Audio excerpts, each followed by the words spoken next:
I'll begin by acknowledging that we are all joining and meeting today on Aboriginal land, and we'd like to pay respects to elders past, present and emerging, and extend that respect to any Aboriginal colleagues joining us today.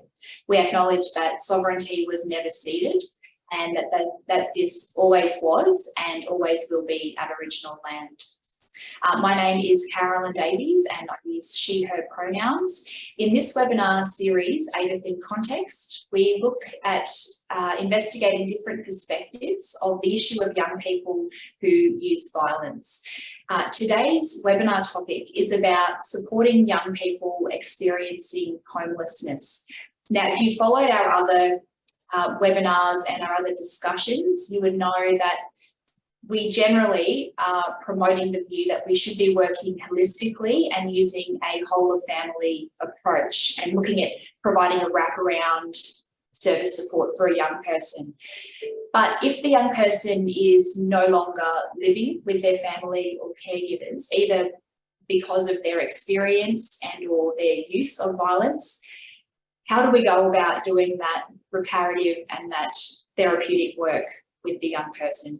So our speakers today will give us a brief overview of the programs and services that they represent, and then we'll have a chance to ask a few questions in a panel style discussion. So if you do have any questions, please pop those into the Q&A box and we can monitor that for later on.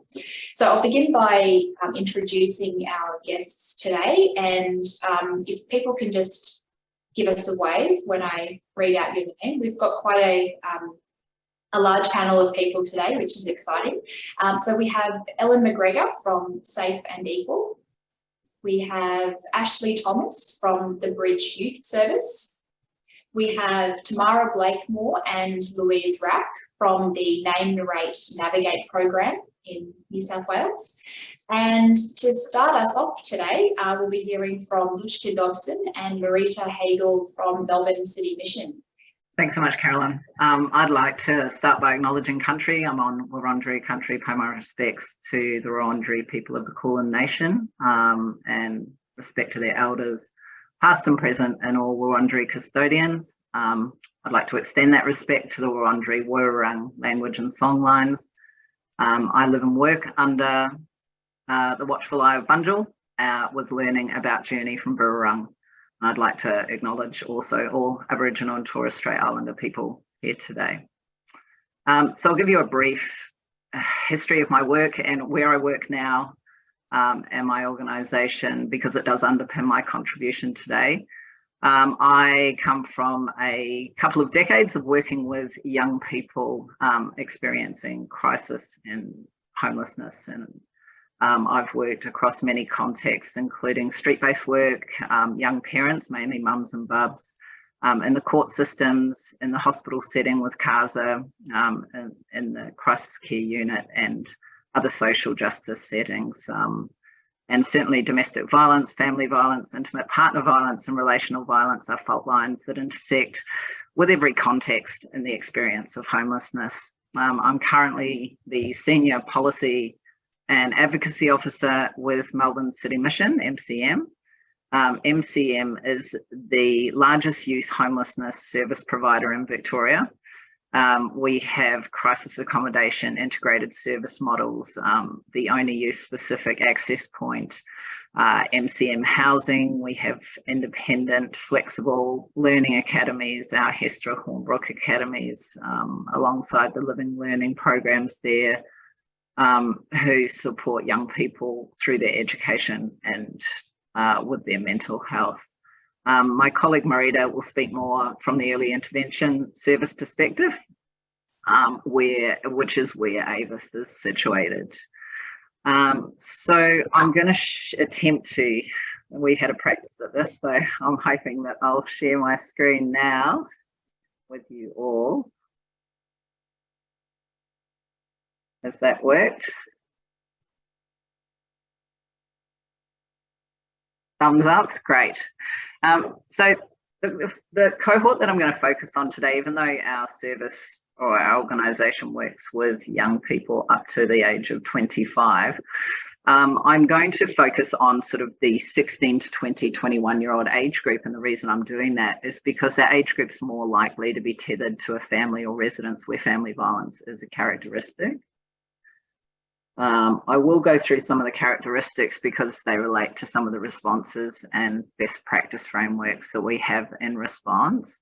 I will start by acknowledging with care the recovery and knowledge of those joining us today with lived and living experience also.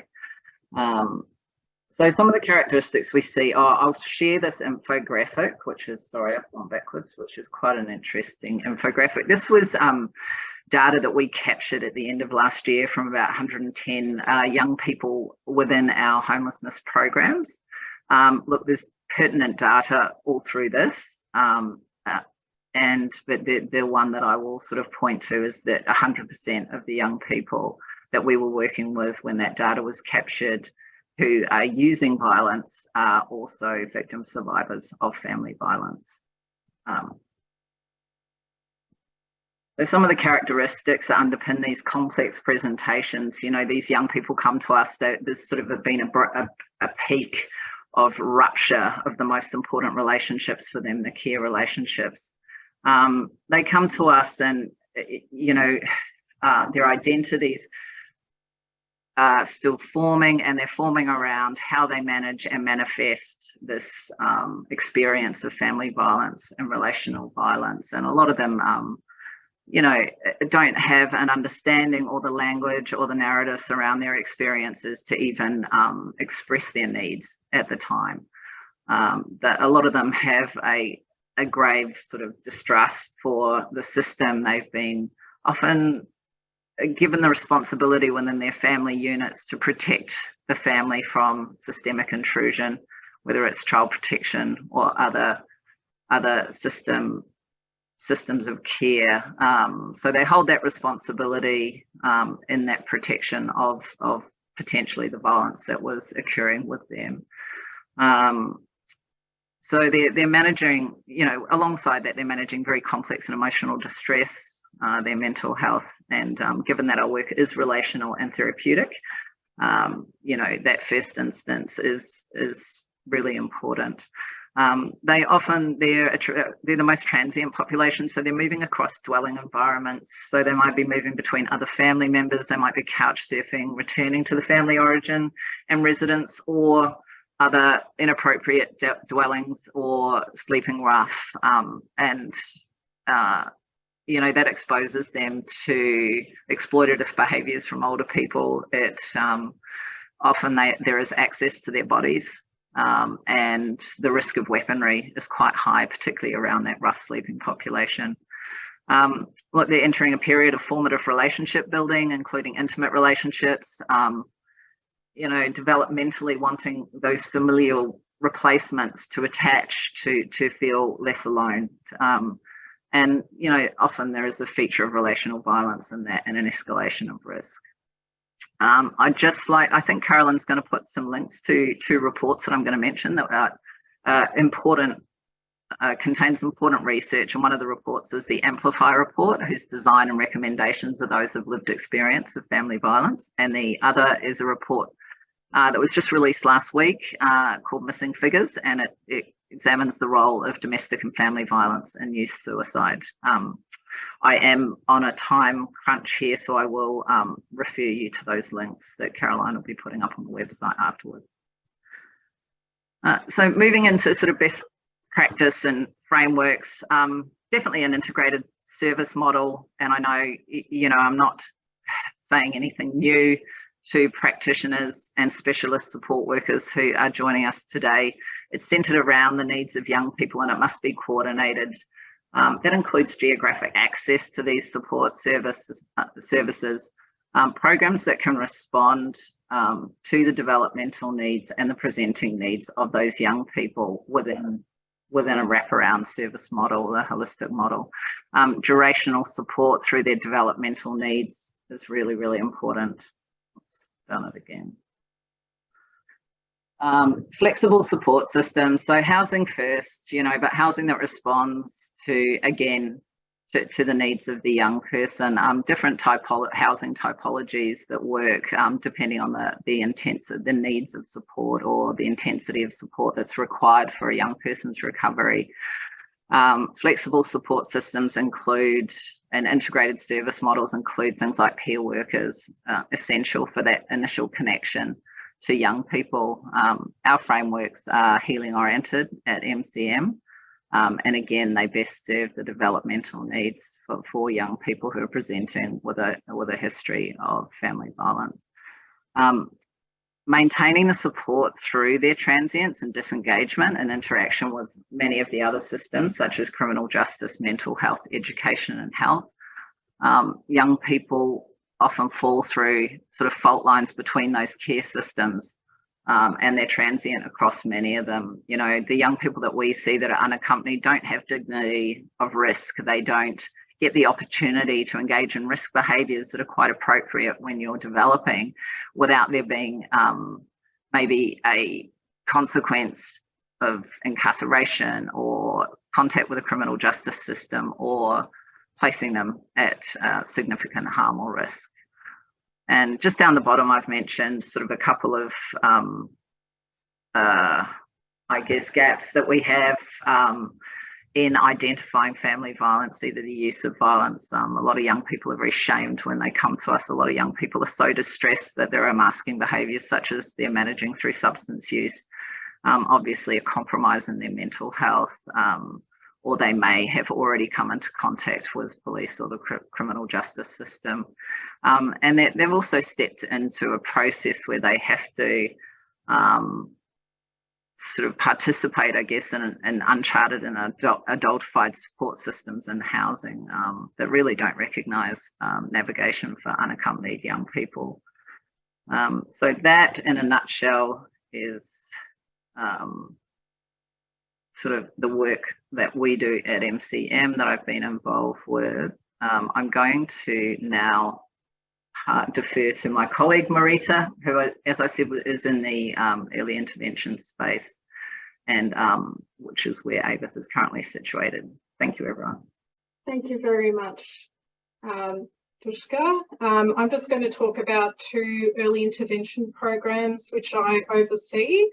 So I'm the team leader for Detour Western and Western Reconnect. Just to give a brief overview, and then I'll also talk about some approaches and a case study as well. So Detour is funded by the Department of Human Services, and we work with young people aged 12 to 24 who are at risk of homelessness or newly homeless in the Western Metro region of Melbourne, including the CBD, to try and prevent them from entering the homelessness system. And we support young people using a coaching and trauma-informed case management approach, and we use outreach as well. We support young people to remain at home if it's safe to do so, and offer family support, including mediation if appropriate. And I should just apologise in advance, I've got a bit of a hoarse throat from COVID, so apologies to all. So for young people that are needing to live independently, we support them to access private rental or look at options such as share housing, kids undercover studios or youth foyers.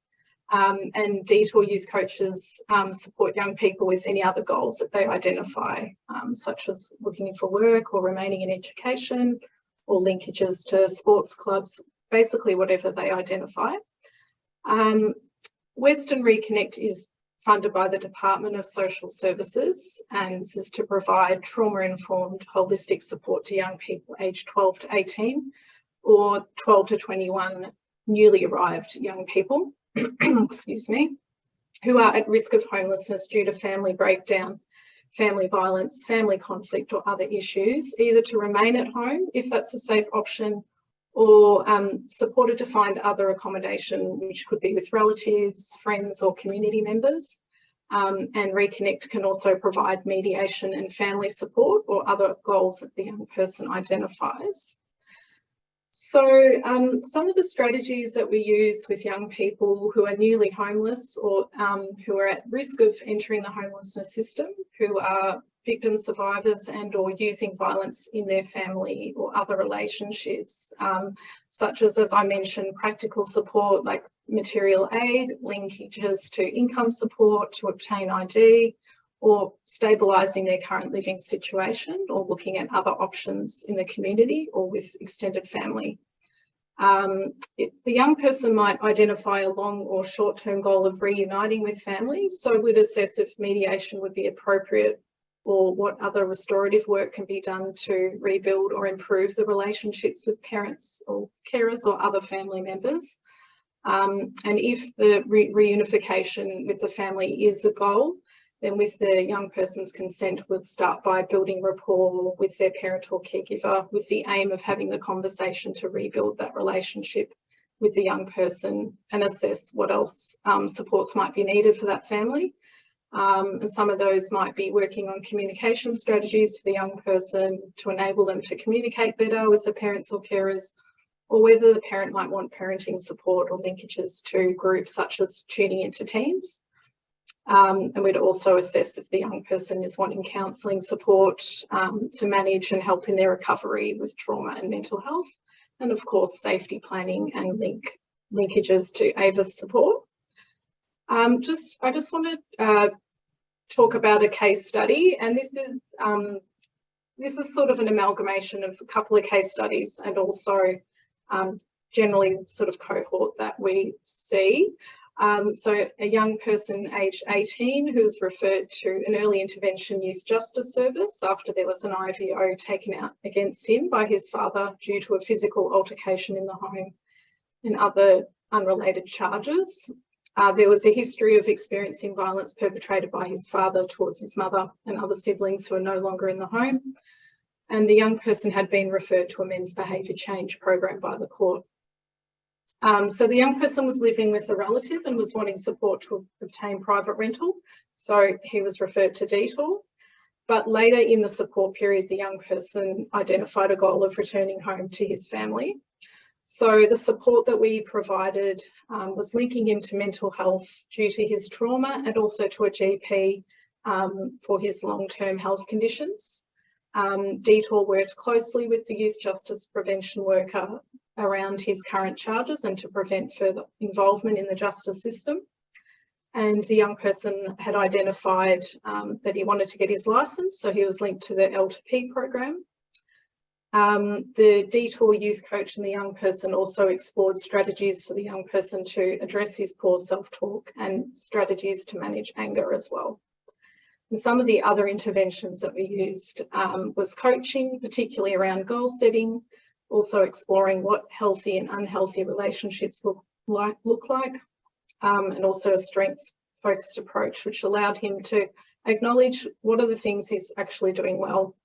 And the youth coach built rapport with the parent and young person, and so that they were supported together to through family mediation so that he could rebuild his relationship. And just some of the challenges and learnings, as well as I'll just talk to some of the common themes that we see in our cohort. So in the past, as we know, there was limited specialist support available for young people who use violence and are a victim survivor in their own right, particularly for young men who experience violence at home.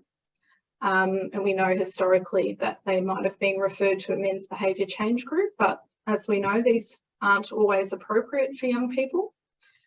So some of the common themes in our cohort is around, and Dushka kind of touched on this as well, that there's a sense of shame and embarrassment around their behaviour. Also that we've found that they need that longer term support so we can work on their goals as well. And as Dushka also mentioned, it's really important to have that multidisciplinary approach. So for example, the disability services, alcohol and other drugs and mental health support. And also that long-term counselling for young people to support in recovery and trauma, managing their mental health.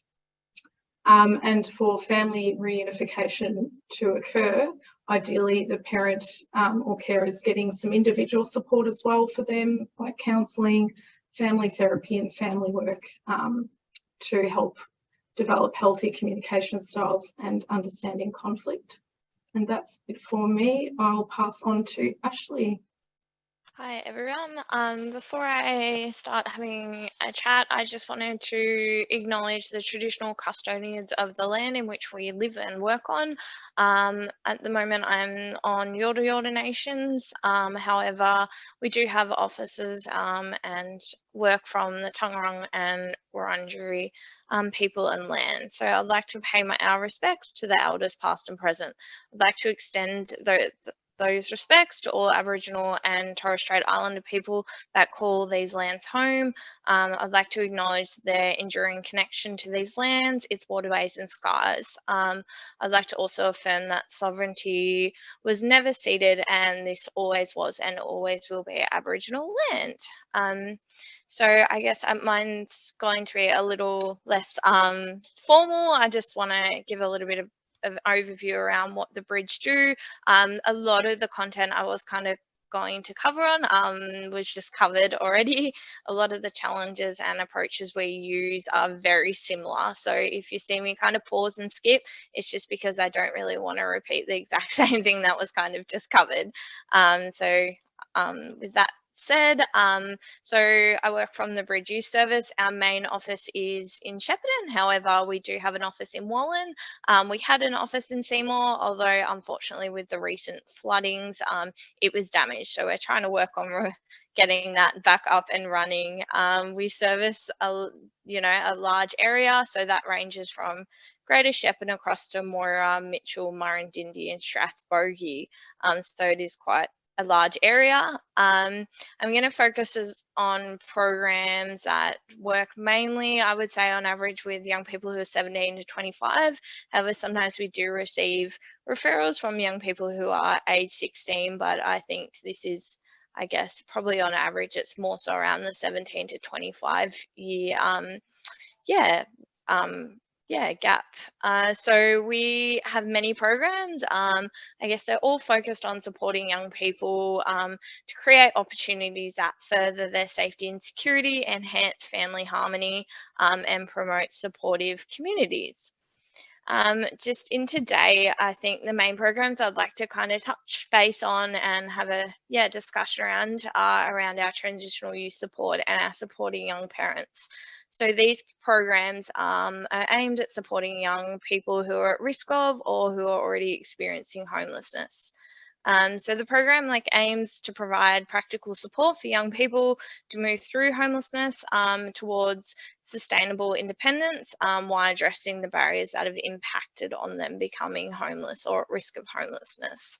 I could probably dig into that a bit more, but I think the barriers and challenges are very similar to what MCM just touched base on. So I think I'll pause that, but if there's any questions around that, let me know. So we also have what we call our family reconciliation program.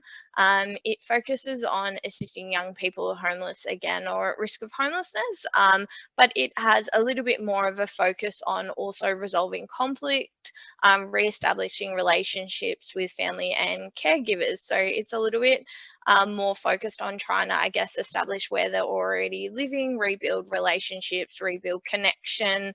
So it's a little bit more family focused, which is really nice. It's accomplished by delivering a more intensive and targeted approach. So they are our main ones around homelessness. Unfortunately, at the moment, we don't have funding for AVITH. So this, I guess, is a challenge sometimes in itself. So to address that, we really work really hard with our staff on trying to implement different strategies and still address that family violence aspect. Without specific funding for a program that does that. So in that, I guess that can be a challenge. We use what's called ERIC, which is a model, and ERIC stands for Emotional Regulation Impulse Control. So we train all staff on that. I won't dig too deep into it just because of time constraints. But that's a model we try to utilise and train staff in to ensure that your family violence is at the forefront of our work and keeping us accountable and aware Yeah, so like MCM touched on, a lot of the actions we do within our programs or follow-up often include, linking to other organisations, resourcing outwards, trying to educate, safety plan, very similar to what we kind of touch base on, so I won't dig into that too much. Unfortunately, we don't have any refuge options, which makes it challenging, that sit within the bridge. However, we are very lucky. We do work closely with our local youth refuge.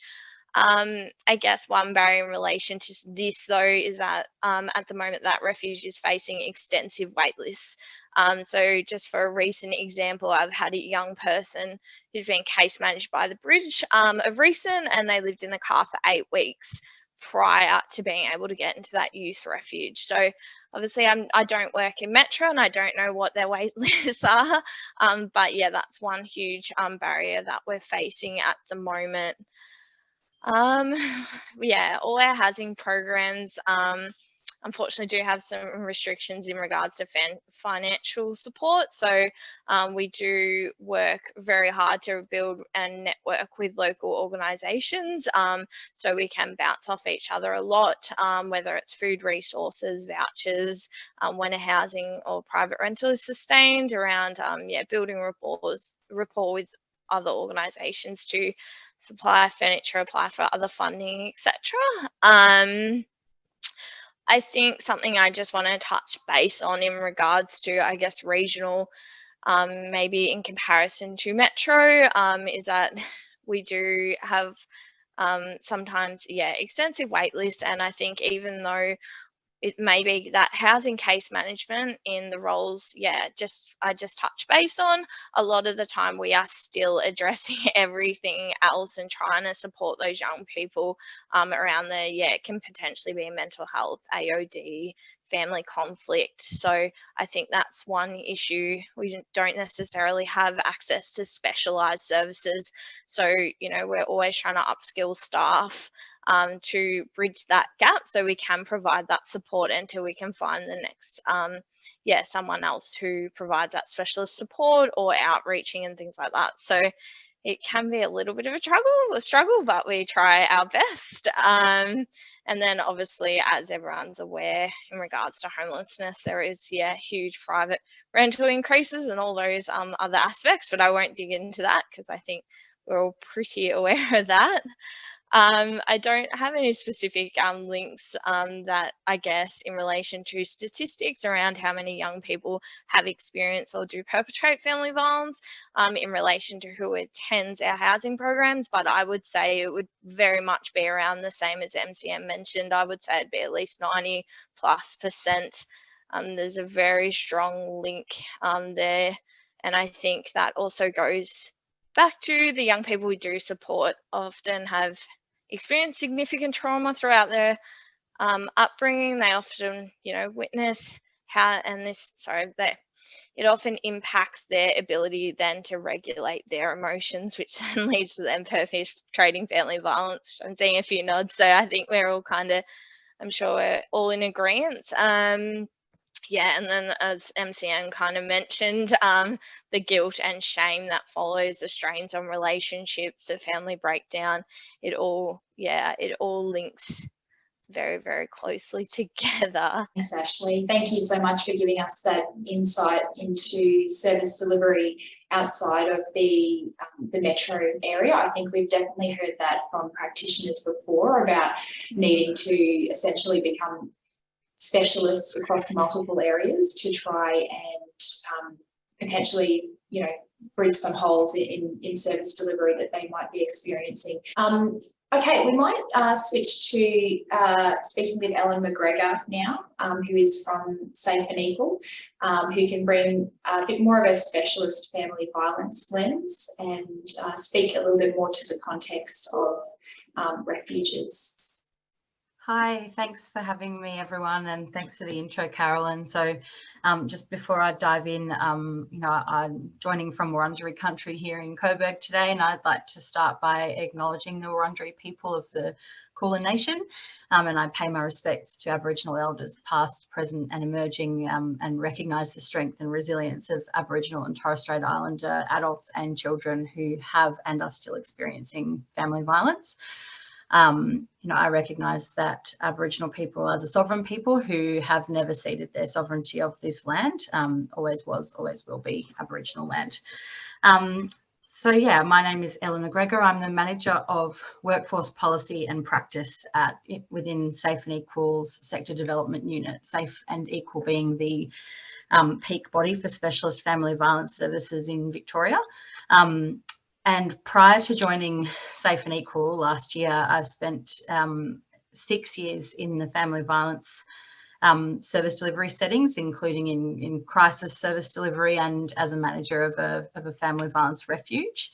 And yes, I'm here today to talk a little bit about family violence service responses to children and young people at risk of homelessness, including those who've experienced and may be using family violence as a sort of co-occurrent need.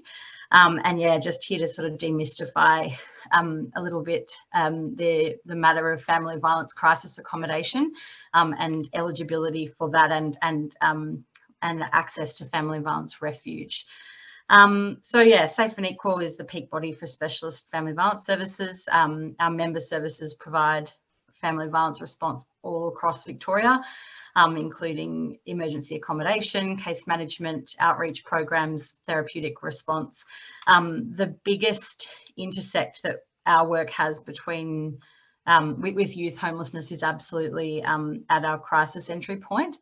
Although the work of lots of our case management programs and community programs are, aimed at avoiding homelessness as a result of family violence, many of the young people that access our services do so because they've been made homeless due to family violence risk.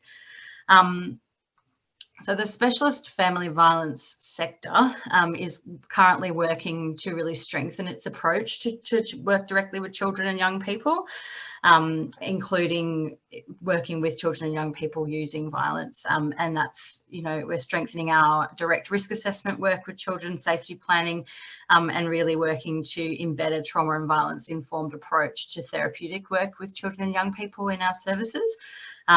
Safe and Equal and are currently engaged alongside the centre in the children and young persons Marin practice development that's intended to support specialist services to build their capacity in undertaking direct risk assessment with children and young people, and that includes a lens on adolescents using violence in the home, as well as young people engaging in intimate partner or dating violence. And it's great to be working to strengthen our sector's practice approach to those issues, to those challenges, those issues, those demographics. But I also note that, in the absence of that practice guidance, our services have been working in these spaces for a long time, and doing the best we can with limited resourcing, as is the case across our sectors. So as I said earlier, within specialist family violence services, direct work with children and young people occurs largely within the context of family violence emergency accommodation and refuge. Having said that, we are always advocating for funding for therapeutic programs for children and young people that can sit outside of that crisis service delivery setting, and a number of Safe and Equal's member services offer therapeutic programs for adolescents using violence in the home specifically, and increasingly therapeutic programs for children and young people at risk of homelessness due to family violence. While the breadth of family violence services absolutely work to retain safe and secure housing for victim survivors, again, almost all of the young people that enter our services in crisis are doing so because they're homeless as a result of perpetrator behaviour. And the intersect between youth homelessness and family violence work is, I think, absolutely at the fore in our crisis services. Family violence crisis accommodation is largely motel accommodation, as is the case for many crisis accommodation service responses in Victoria, and it is not a housing response. So family violence crisis accommodation is a risk management or a risk mitigation step that family violence services are taking really to manage risk posed by a perpetrator.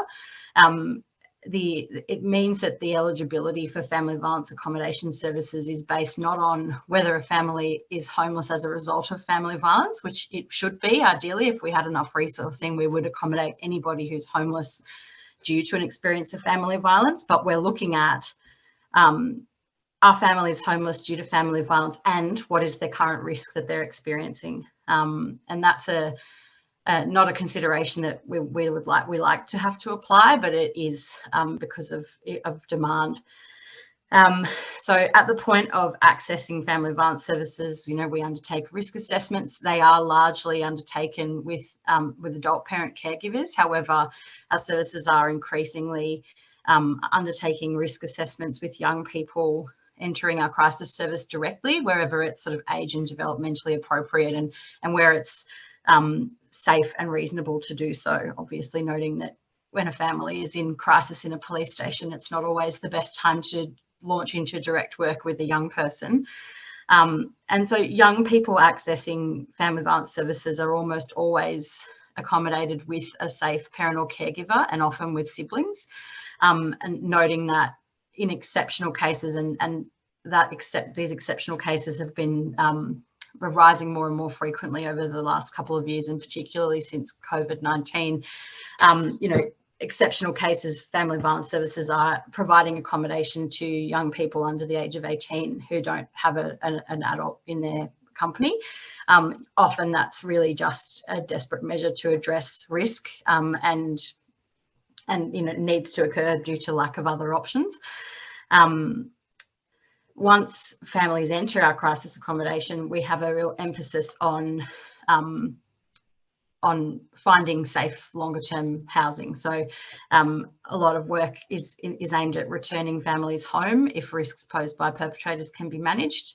Family violence services do a lot of relocation work, and then we refer into refuge in cases of really significant risk. And family violence refuge, as opposed to emergency accommodation, being motel accommodation, is a very scarce resource. Referral into those programs is managed via direct referral from a family violence service. So if you're working from outside of the family violence service system, but you think that family violence refuge may be a safe and appropriate option for a young person you're working with, those referrals need to be made in partnership with your local family violence service. And Victoria's actually just released a new refuge eligibility and prioritisation framework, which really steps out the eligibility requirements for refuge. So families, children, an unaccompanied young person must have been assessed as at serious and imminent risk of significant psychological or physical harm, injury or death from a family violence perpetrator, and they need that immediate protection in order to be eligible for our refuges. Another eligibility requirement is that they don't have access to alternative safe accommodation. For example, housing with friends or family that's not known to the perpetrator, and that they need added security features and an intensive case management approach that's offered by workers in refuge.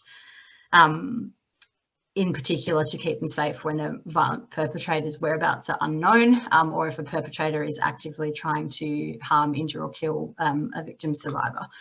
So pre-Royal Commission, to give you a sense of the scarcity of refuge, pre-Royal Commission there were about 110 households across the state of Victoria available for victim survivors, and during my time working at Safe Steps we had usually upwards of 100 families in motel accommodation on any given night. So the volume, and 100 families usually meant 100 adults and several hundred more children or young people in accommodation with them.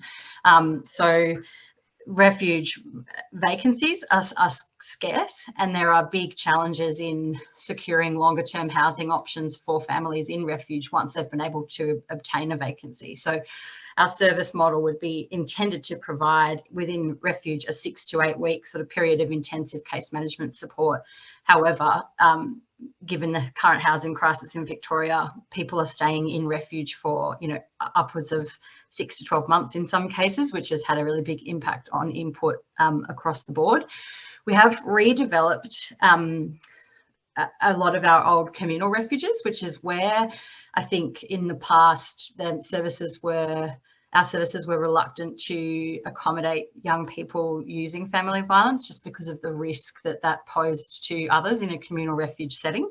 Almost all of our refuges have now been redeveloped into core and cluster model refuges where families or young people have their own unit and are not sharing communal facilities, kitchen and bathroom with other families. And that's, I think, why we've seen an uptick in young people being successfully accommodated without an adult caregiver, and increasingly, you know, we're better positioned to provide support to, you know, young between the age of 18 and 20, so young people for whom a communal model of refuge where you're accommodated alongside heaps of children is not necessarily psychologically safe or appropriate. So that's a really positive sort of change in our service delivery landscape. And the sites that we have are certainly much more child and young person friendly. There's also been some work commenced to ensure that all refuges have access to adequate resources to meet the individual needs of young people. And there's been a range of sort of therapeutic demonstration projects that have been trialled and evaluated, aimed at providing support and building the evidence around best practice responses to children and young people, both experiencing and using violence in a refuge context. I will provide some detail of those programs to Carolyn to circulate, noting that I've got only a couple more minutes to talk with you all. And I guess, you know, won't be none of this will be of particular surprise to those of you here, but the work with children and adolescents that use family violence within both our emergency accommodation and refuge settings is always undertaken under the assumption that a young person using family violence is using resistive force, or that their behaviour is in response to their experience as a victim survivor. You know, and our response is always aimed to acknowledge the need to consider young people's protection, safety and developmental needs alongside taking steps to address use of violence. We absolutely take a whole of family approach, and some of the language that I heard used by a member service the other day when discussing their approach to working with problematic behaviour in refuge in general was to come at it not from a what is wrong with you perspective, but what has happened to you, and to really take that narrative approach to understanding, you know, a person's intersecting experiences and how that's been compounded by their experience of family violence and housing insecurity. So yeah, I've realised I've just spoken at a great rate of knots about some pretty dense information, but I hope that that's gone some way to sort of demystifying or providing some clarifying information about the family violence accommodation service delivery setting. And, you know, just as a final comment, I guess I'd say that, you know, our services, certainly it is we face challenge, as does everyone else, in being heavily reliant on motel accommodation to provide safe responses to people. You know, it's an advocacy priority for Safe and Equal to tell the story, you know, about how unsuitable motel accommodation is for victim survivors. Our refuge service system, I think, you know, I think a lot of people out there in broader community services receive a lot of no's from family violence refuge providers, and that can probably be pretty fatiguing.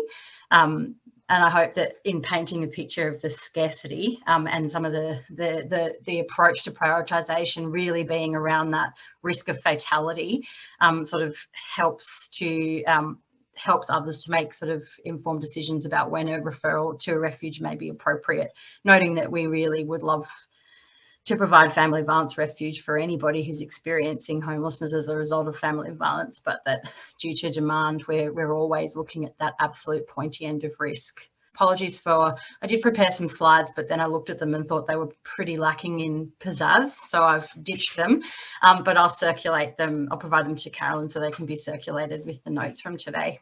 And I'm happy to answer any questions that come up as a result of that as well. Yeah, fantastic. You did a great job. Thanks, Ellen. Thank you. Now, we might pass to Tamara Blakemore and Louise Frack, who I mentioned before, from the Name.Narrate.Navigate program out of New South Wales. I'll pass over to you, Louise.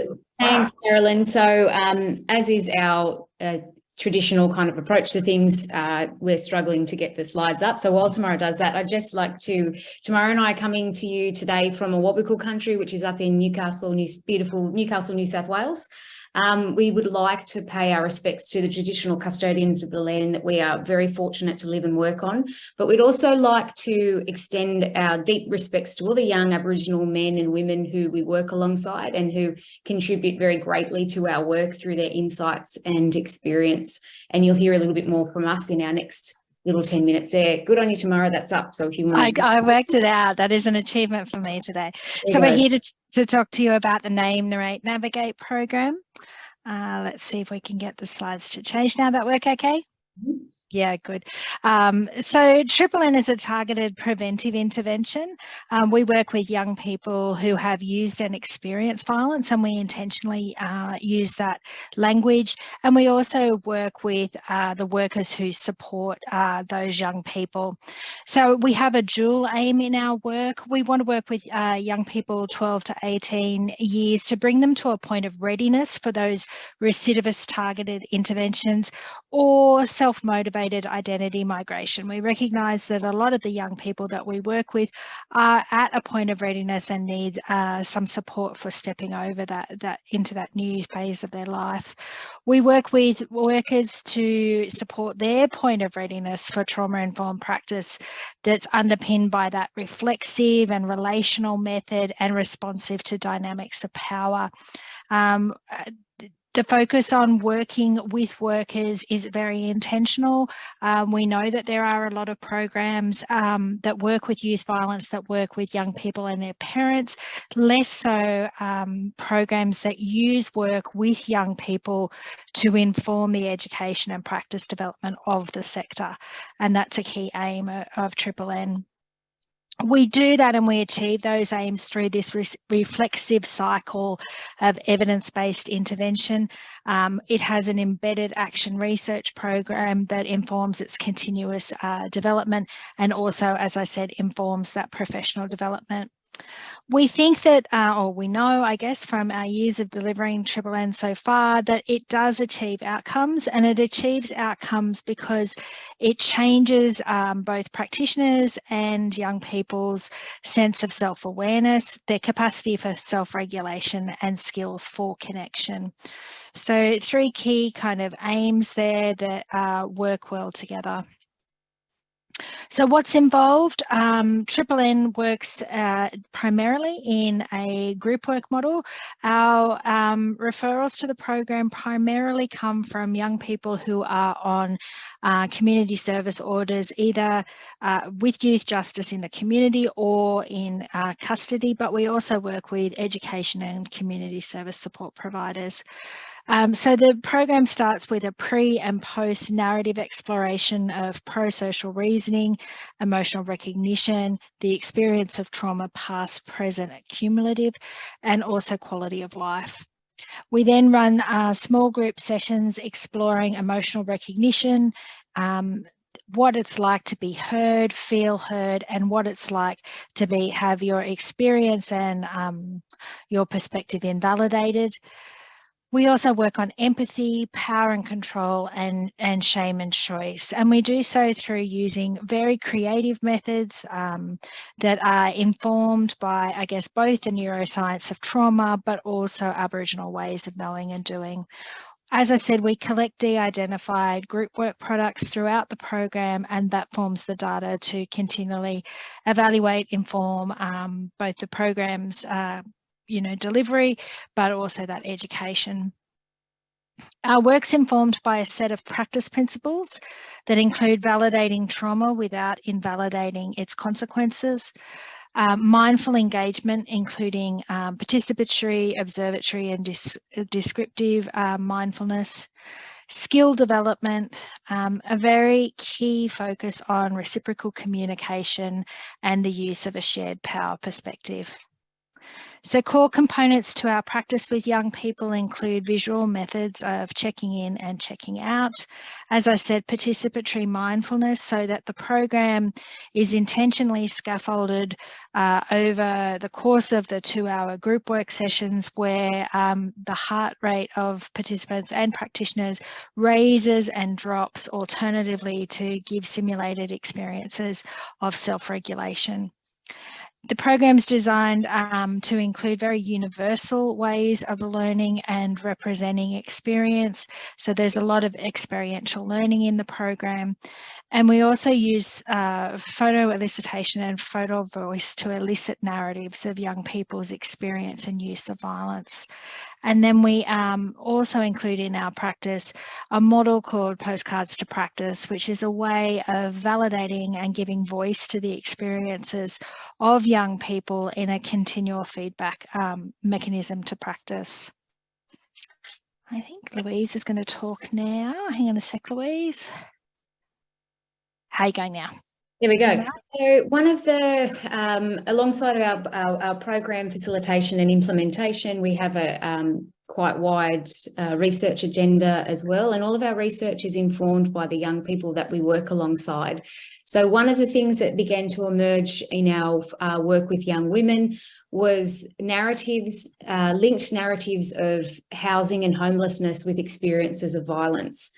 So a very small subset of the group of young people and young women we worked with informs the next 2 slides. So we spoke to, or we recorded the narratives of 14 young women particularly, as they discussed their experiences of housing instability and its association with their experience and use of violence. So all of these young women had issues with housing and homelessness. 5 had no fixed address. So they would often turn up to group sessions very tired, talking about where they would stay that night, carrying a lot of stress about what their next steps would be. 6 of the young women lived with family members, but lived in quite unsafe situations of overcrowding within public housing. We'll talk more about that on the next slide. 2 of the young women were in out-of-home care in one-on-one placements, which they described as quite lonely and isolated. Sorry about the typo. And 1 of the young women lived in private housing, but it was a drug stash house. So it was heavily fortified, as were her movements and sense of safety. Just the next slide, thank you. So through discussions on housing, the young women shared the young women who were sleeping rough spoke about being increased risks of sexual and physical assault while they were sleeping on the streets, and also having to use violence to defend themselves against other young women and men who saw them as a target or as vulnerable. The young women who were in overcrowded living arrangements spoke about times where their belongings were damaged or stolen, as well as threats from associates of their family members who were also staying at their homes. So they talked about just this overarching lack of felt safety and actual safety, and what that meant for their ongoing use of violence in needing to defend themselves, but also some violence that could have been described as retribution. The young women too who were sleeping rough spoke about transactional violence, which we don't see in our young men. So using violence as a commodity in order to secure housing, alongside staying in dangerous and dysfunctional sexual relationships, often with older men. We say we don't see it in young men. That doesn't mean it doesn't happen. We just haven't seen it in our work over the last 5 years to date. The young women who are in residential settings discussed systemic coercive control from residential support workers who were often undertrained. And then they discussed times where they felt that they needed to use violence in order to communicate their needs. And the young woman who lived in the drug stash house discussed how tightly her movements were controlled while living in an environment that was constantly under threat. So there was constant movement, people coming back and forth from the house. There were guns on the property. Often the people who were visiting the house were men, and she was a young woman on her own. So they made quite clear links with their housing insecurity, instability, and their need to use violence and their ongoing experiences of violence. Thanks, Tamara. Thanks, Louise. So as I said, Triple N, we know, does achieve outcomes. The program's been evaluated and it's been identified as having this real promise in achieving outcomes for both practitioners and young people around what we call its signature way of working. 3 key outcomes we see for people involved in the program. Young people who are involved in the program start to return to education, training or employment, often when they have been out of or disengaged from that sector for quite some time. We find that program graduates reduce their offending, often though it's through this making of different relationship choices, often through greater self-awareness, greater self-regulation and those skills for connection. As I said at the beginning, the program really does support this point of readiness, and those core kind of changes support that. We see outcomes for practitioners too in feeling more confident and connected in their and coping better in their work with youth violence. Thank you for listening. Our next direction is that we do have training pathways for working in the Triple N way of working as well. Beautiful, thank you so much. And some wonderful illustrations there of for example, the photography session that came out of some of those activities that you with the young people. So thank you so much for that, and thank you to everyone who's presented on their programs. I did want to, I guess, extend that question around engaging with young people more broadly to the group, or I mean, perhaps if you wanted to add anything more, Louise or Tamara, just in terms of, you know, you've got this cohort or this group of young people who are coming to you essentially asking for help. They're not asking you to stop their use of violence. So how do you go about beginning to address that when that's not the thing that they're coming to you for help with? How do we address their use of violence? They know that they're coming into the program to learn more about their use of violence and about the way that their interpersonal relationships might be working. But we find that over our practice principles, once they start being kind of emerging within the work and just the way that we relate or work with the young people, we find that outcome becomes quite organic.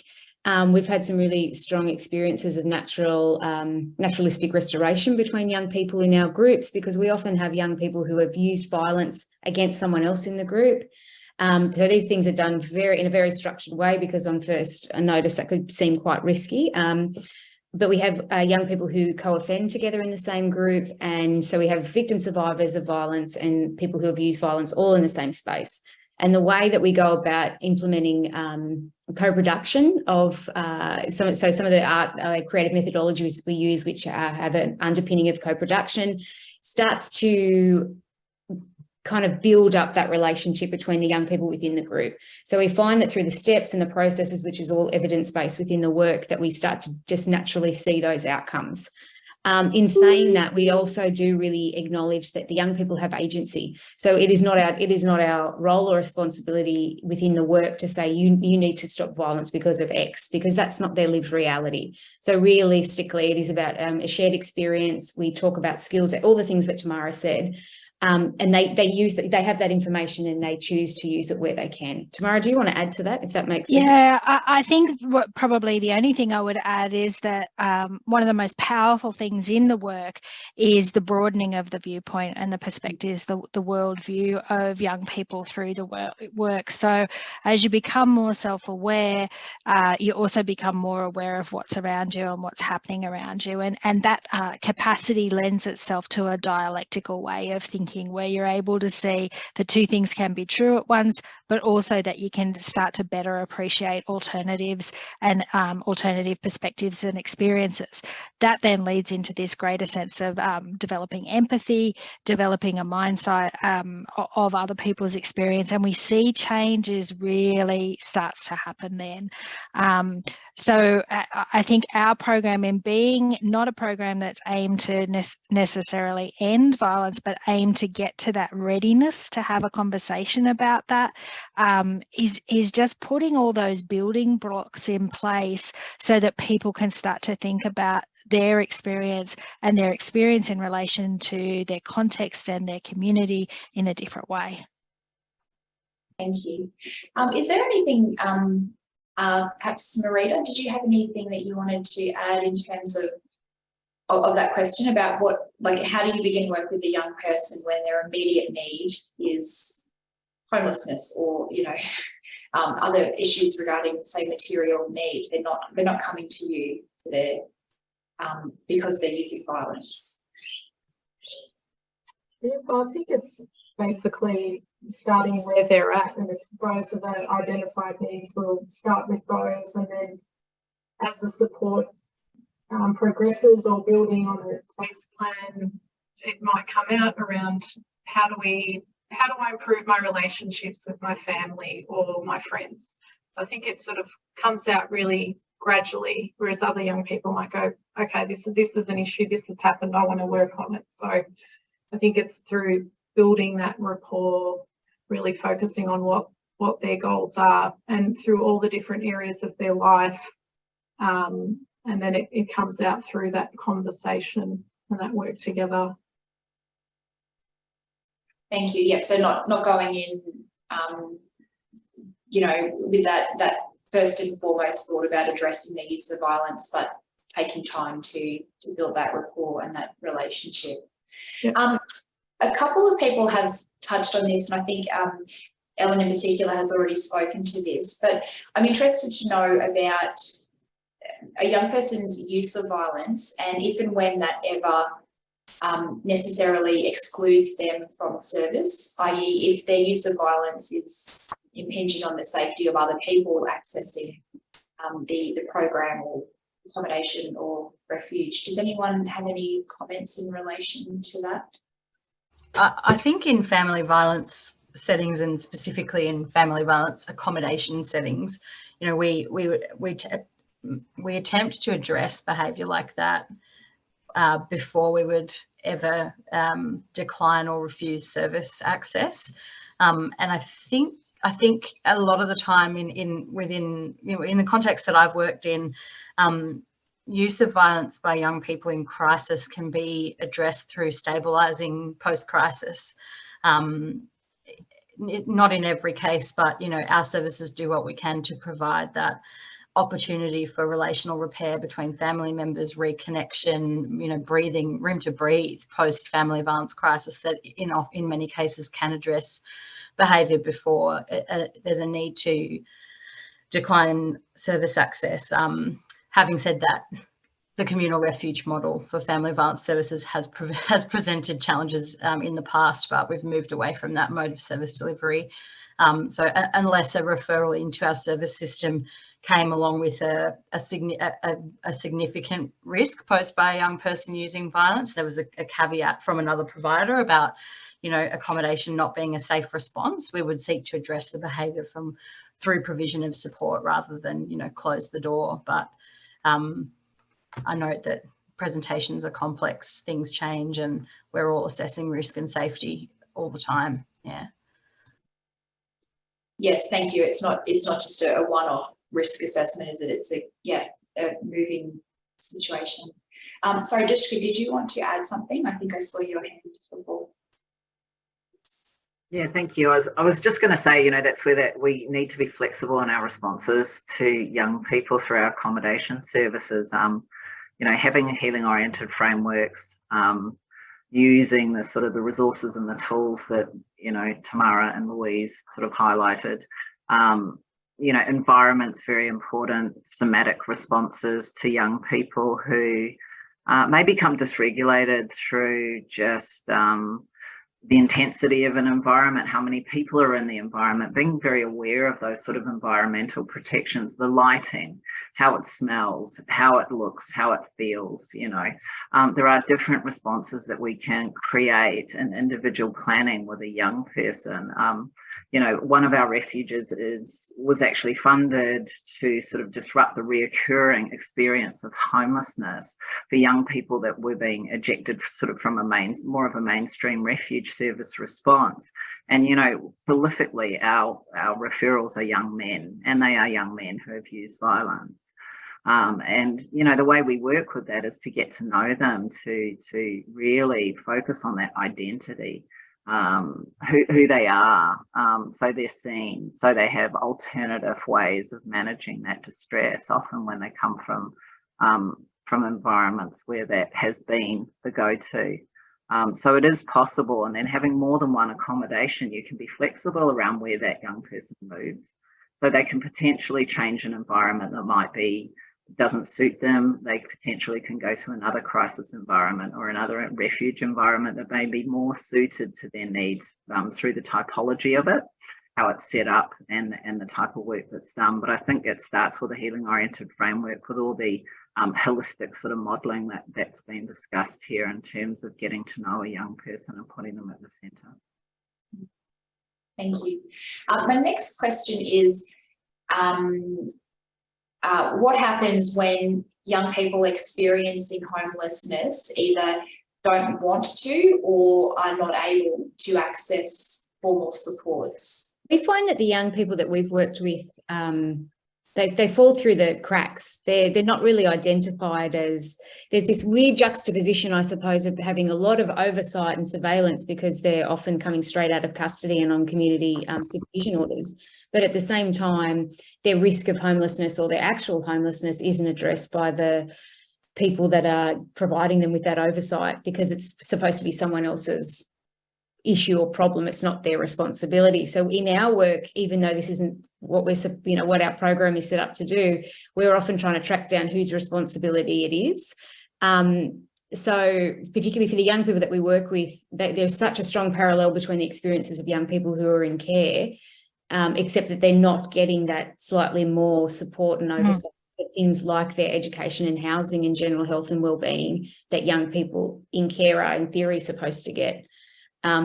So, I mean, this is probably a non-answer to your question, sorry, Caroline, but we don't see active intervention from the service sector that we both have worked in as well as practitioners in trying to reach these young people at all. And I think we've found that, where parental responsibility still lies with an estranged family, there is reluctance on behalf of child protection to step in terms of, particularly at a teen age, in terms of removal. And they're just, it's not that child protection isn't aware of these young people's circumstances, given that the departments have a dual focus on child protection and justice here. It's just that their housing isn't a priority. It's an invisible issue. That seems to disproportionately affect young women. I'll just go to Marita. Sorry, did you want to add anything to that, or it's a bit of a tricky question? Yeah. Look, and I can only speak for Metro, but we do have daily support teams that do go out on the street.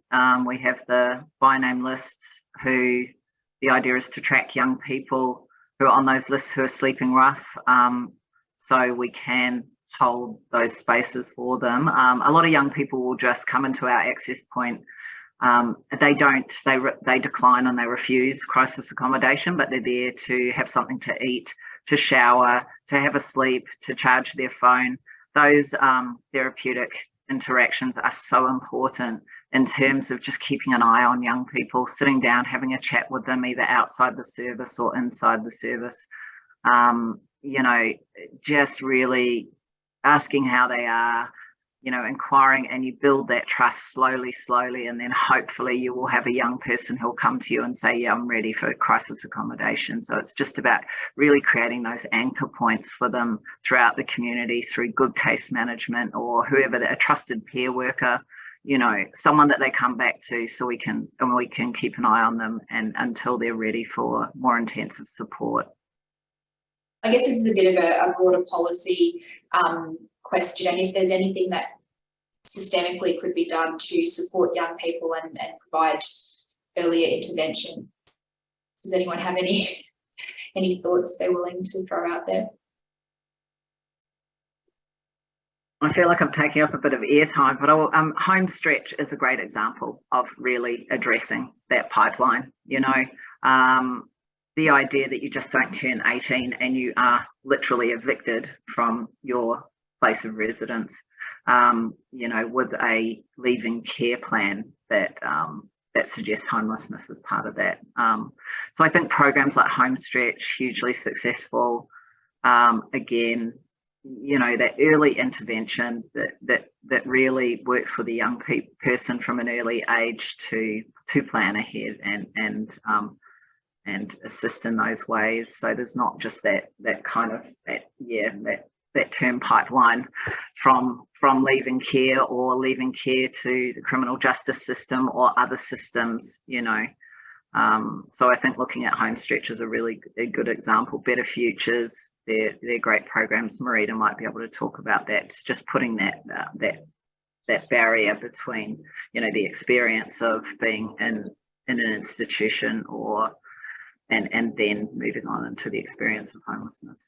I think too, Tamara, in our work, we often talk about trauma being the elephant in the room, and a lot of our work is looking at how we facilitate practice development from some other funding we have with organisations who might have some understanding of trauma, responsive and reflective work, but the application might not be there.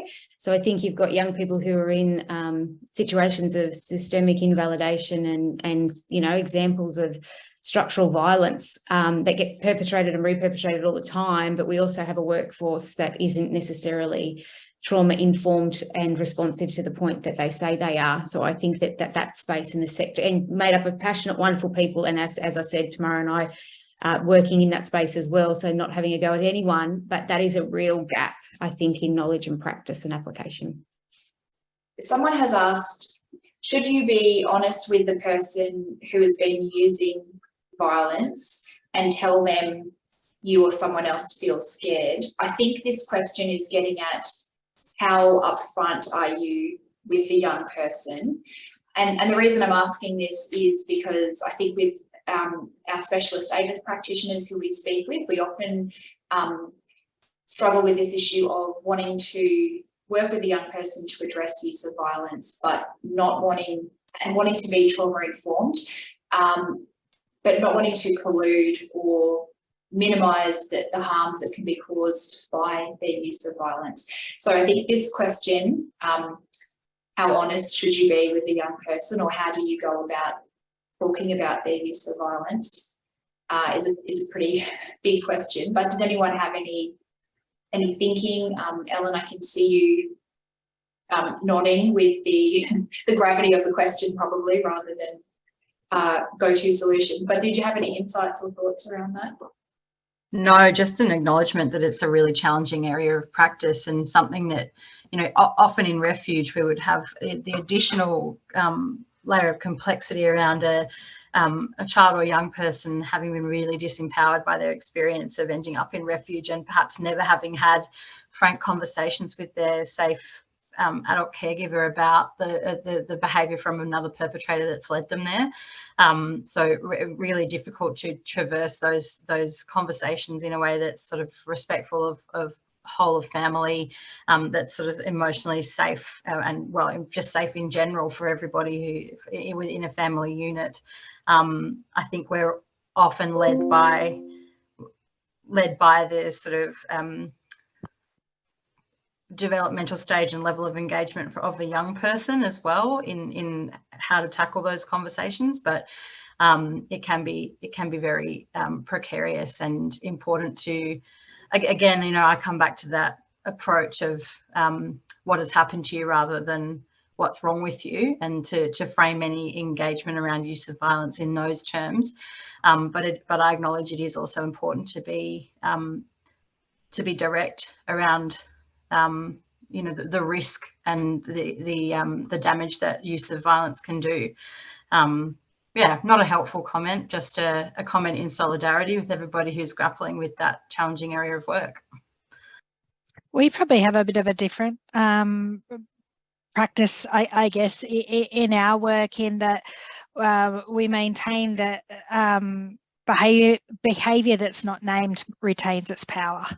So when you name it, you take away the power that's associated with it. So in our training, in our practice, we talk about saying what you see. So not blaming, not judging, but factually reflecting what you see. And that acknowledge, putting that out there in the space tends to, what we see, de-escalate, but also take away the power that is inherently in the dynamics of the use of violence. So it takes skill, and it takes practice, and it takes a really, I think, nuanced appreciation of the context and delivery. But yeah, we find that the longer that it's not named, the more power it retains. Because in our work, everyone we work with is, charged with complex violence, right? And quite significant violence. And sometimes you are working where you're thinking something's happened, like in some of the activities, you can feel a shift in the air. And we have said, I'm sensing a different vibe coming out here. Is there, is there something, reflecting on your own interactions there? What might have happened? So there have been occasions where we've felt maybe a shift in the space, and we've named that shift. But also I would wonder to myself, okay, am I being, I don't like to use the word triggered because everyone uses it now and it's been kind of a co-opted term, but is there something within my own story or the lens that I'm bringing to my practice that I'm feeling threatened? And again, I'm not invalidating anyone's experience of being threatened at work, but am I feeling threatened because of something that's going on for me at the moment, and it isn't about the young person at all? So I'm not saying that happens all the time, I'm really not, but that is something that we kind of focus on, in our critically reflective practice as well. I think, but yeah, having that objective lens, trying to take out the blame, the shame from what you're seeing there. Yep. And it has to be practiced in the context of continual frank communication. You can't just use frank, honest communication once and then not use it again. It has to be within a model that kind of balances reciprocal communication with frank communication as well. Yeah, thank you. Are there any final thoughts from our panelists just in relation to the topic generally? To all our panelists today, I think this is a huge topic, like the issue of youth homelessness and of young people having experienced and using violence is not something that you can easily pack into an hour and a half session. We have attempted it, and I think it's, if anything, sparked a few ideas and hopefully some further thoughts for people. We will we can send out some links to people with further information about different programs and services. Thank you to all of our panelists who've joined us, and to all of our listeners who have tuned in. We do have another webinar that's coming up in the end of April. The date escapes me, but we'll send around links so you can register for that as well. Otherwise, please do, you should be prompted with a survey. If you could just fill that out on exiting this Zoom call, just so we get that feedback about what it is you'd like to hear more about. Thank you very much, everyone. Have a wonderful long weekend. Thank you, everyone. Thanks, everyone. Thanks, everyone.